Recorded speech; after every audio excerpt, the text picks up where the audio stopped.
Jean Silvio Gesell, más conocido como Silvio Gesell, nació en 1862 en el municipio de Saint-Vith, por aquel entonces parte de Alemania y actualmente territorio belga.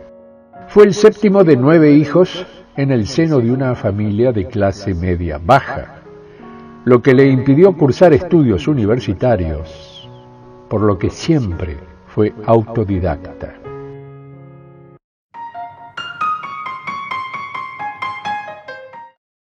En 1887, a sus 25 años, Gesell pisó por primera vez suelo argentino.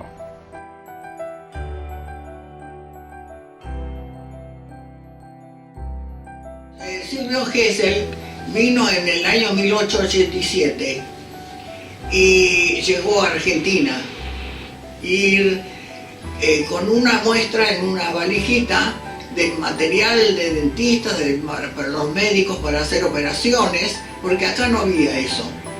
Y también anotó pedidos. Él vino en barco, yo no sé cuánto tiempo habrá sido, pero tal vez habrá estado más de un mes arriba del barco.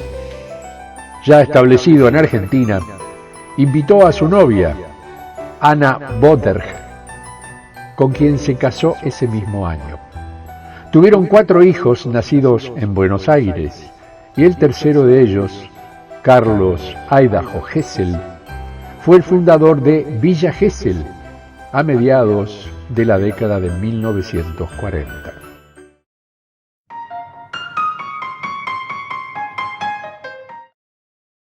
Con ayuda de su hermano Paul, quien se dedicaba en Alemania a la venta de instrumental quirúrgico para odontólogos, abrió una sucursal, lo que sería el inicio de la conocida Casa Gesell.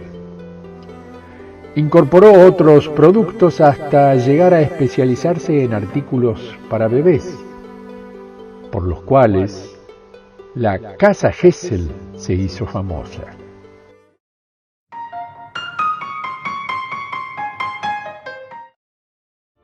Le toca sobrevivir a la crisis de deuda de 1890, crisis que le cuesta el gobierno a Miguel Juárez Celman. Esta crisis lo lleva a reflexionar sobre la economía, por lo cual lee a Marx, Proudhon, Henry George y Adam Smith.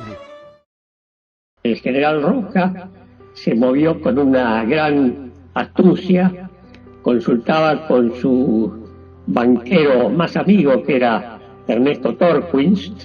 A su vez, Ernesto Torquist, si bien aceptaba las ideas del liberalismo clásico, también escuchaba mucho a un economista alemán. En realidad no era un economista, era un importador de equipos de dentistas que había nacido en Alemania, que se llamaba Silvio Gesell. Este hombre no era un economista profesional, era un lector de economía, pero era un hombre muy inteligente que aconsejaba a Silvio Gesell, a Torquist, y Torquist a su vez a Roca.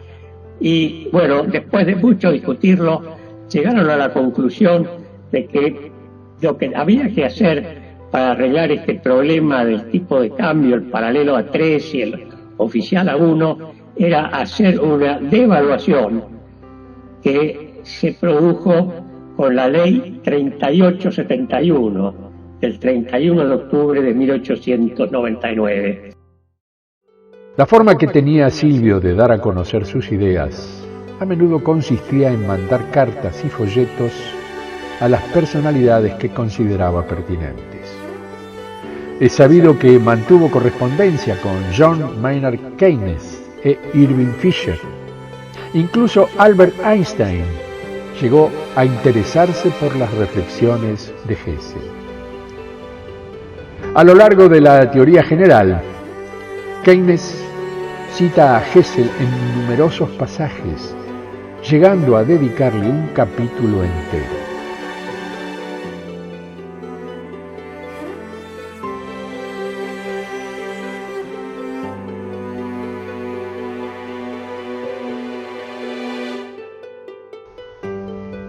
Quizá la frase más famosa que le dedica es aquella en la que asegura que en el futuro el legado de Hessel será más importante que el del propio Marx.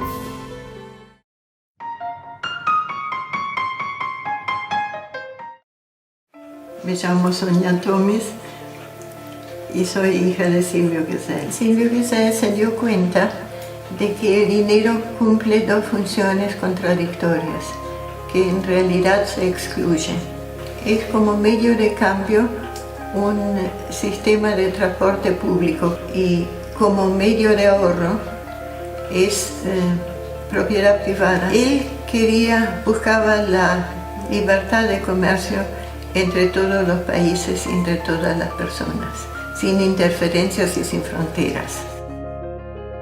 La obsesión de Hessel era el dinero.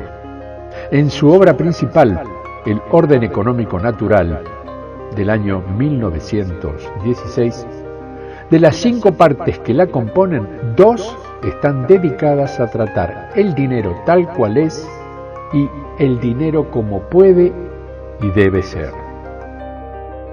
Considera que se trata de un instrumento de predominio sobre las mercaderías, capaz de ejercer dominio en el mercado. Dicho predominio provenía de las características esenciales de aquello que se denomina dinero convencional. En primer lugar, su capacidad de ser atesorado, es decir, el hecho de que podía ser retirado, eliminado temporalmente del mercado con fines especulativos, sin exponer a su portador a pérdidas significativas. Sumando, además, su utilización como medio de intercambio. Dado que la circulación del dinero depende de si aquellos que lo tienen facilitan su circulación o no, el dinero no puede fluir automáticamente como la sangre en el cuerpo humano.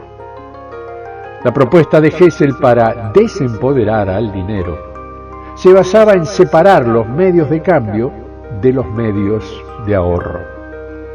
Tras realizar una amplia crítica del patrón oro, propone igualar al dinero con las mercaderías y la producción, para que cumpla con su función específica, agregando la puesta en circulación de la libre moneda.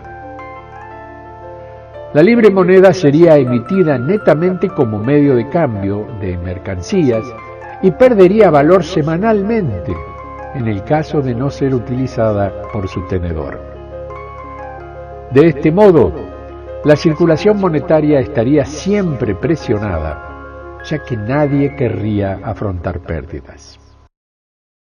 La comunidad se constituye a partir de los vínculos y del dinero según lo que nosotros entendemos. Por eso lo llamamos circulante, porque el dinero es al cuerpo social como la sangre al cuerpo humano individual. La sangre circula, irriga todos los órganos, así lo decía Silvio Gesell, que es un poco nuestra figura, nuestro referente, que la sangre llega a todos los órganos del cuerpo, lleva la información, lleva el oxígeno, y a aquel lugar donde no llega se gangrena, el órgano se muere, y nosotros en sociedad estamos integrados como un cuerpo social.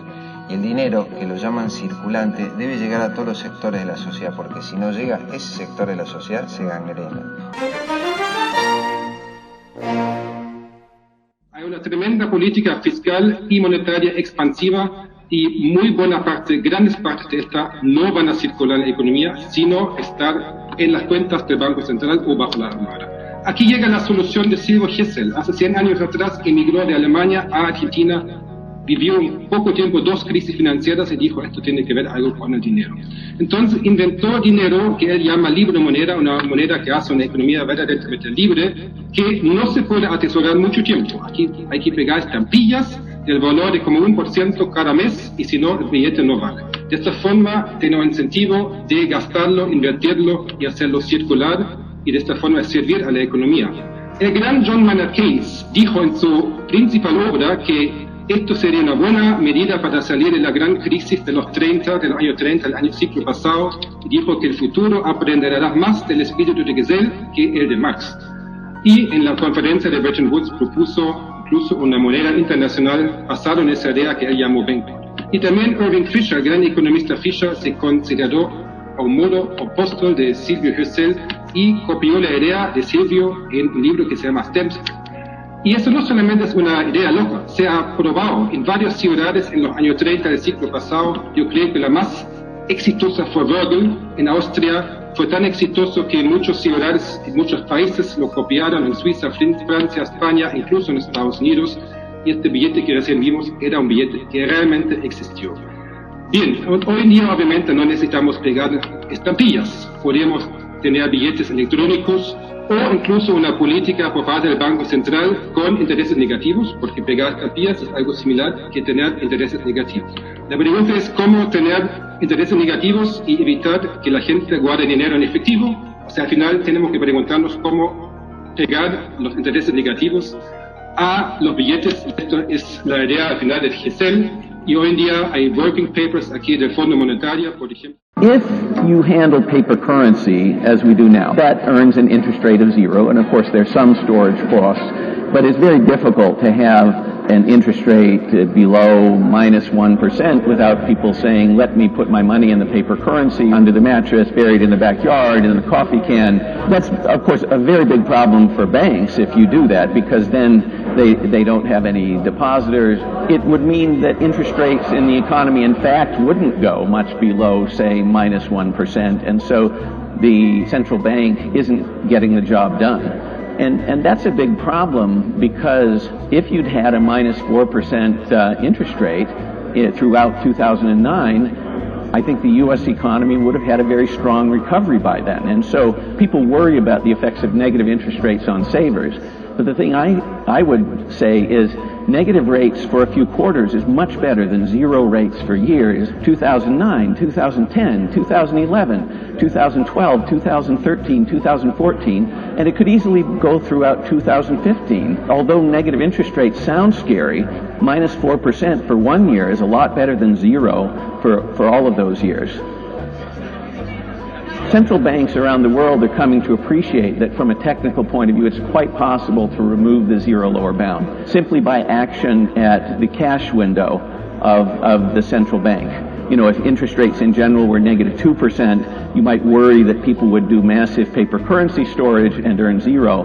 It's actually straightforward to interrupt that arbitrage. And what you do is you have a very small paper currency deposit fee starting at 0 at the cash window of the central bank, and then you gradually increase it. So in the example I gave, where in the U.S. in 2009, your target rate, your Fed funds rate would be -4%.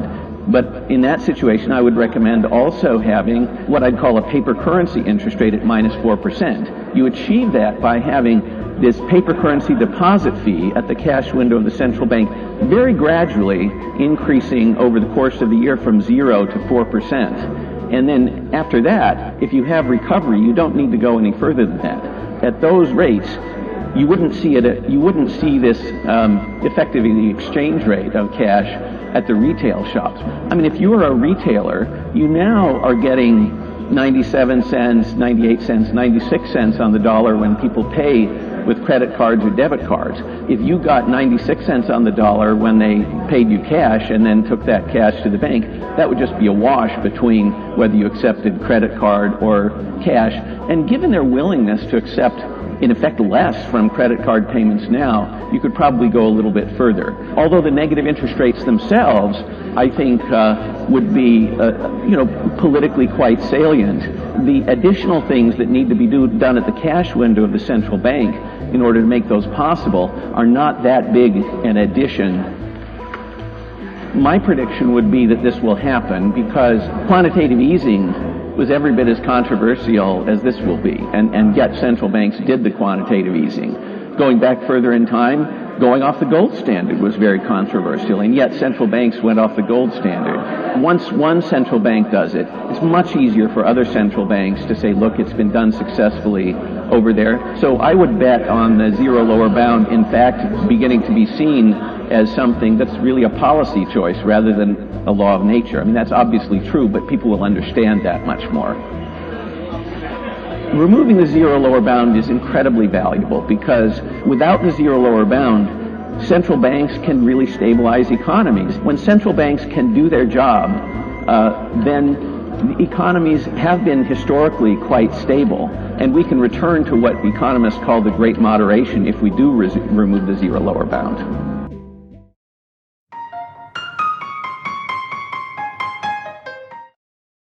Si bien Silvio Gesell nunca llegó a ver en vida los resultados de la aplicación de su teoría, el momento llegaría.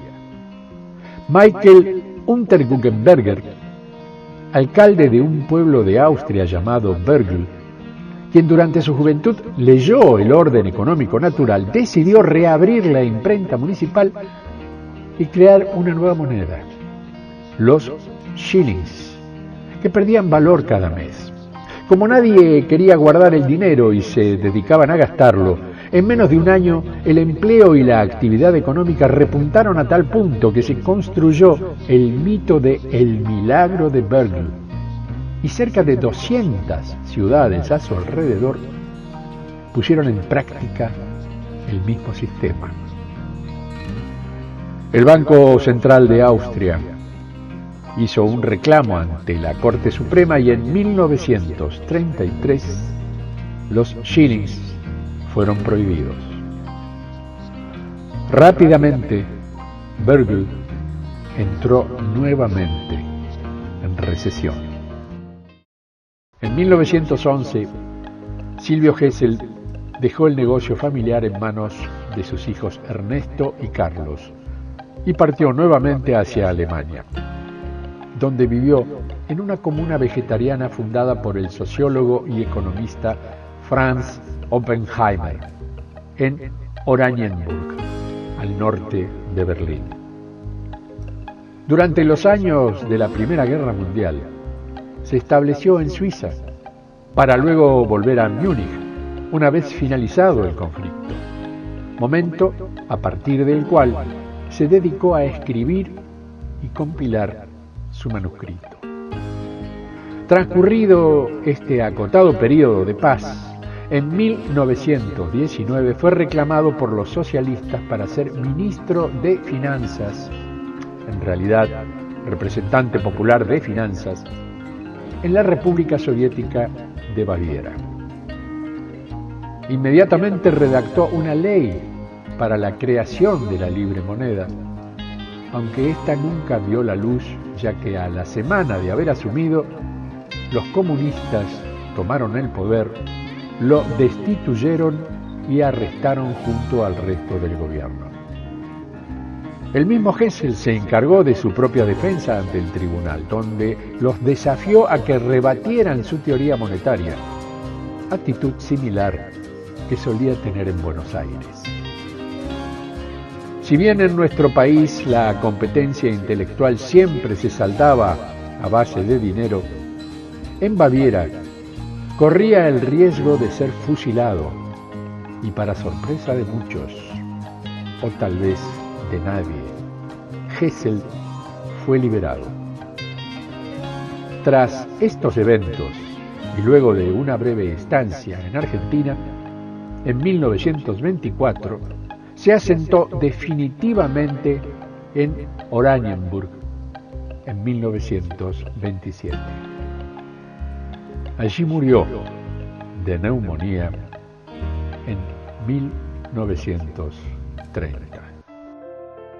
Él llamó el orden económico natural su sistema, no porque se establecería por sí solo, sino porque es adecuado a la naturaleza humana.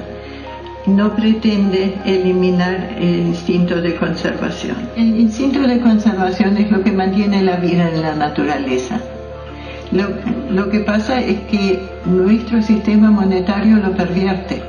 Silvio Gesell era esencialmente una persona de buena voluntad que buscaba la justicia, la paz y la libertad para todos, y que la veía posible a través de un sistema económico que funcionara sin interrupciones. La gente tenía mucha confianza en las autoridades.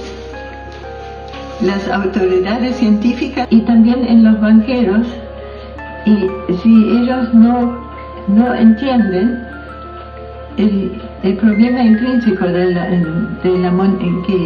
que presenta el sistema monetario, digamos, simplemente lo tenían que tomar por loco.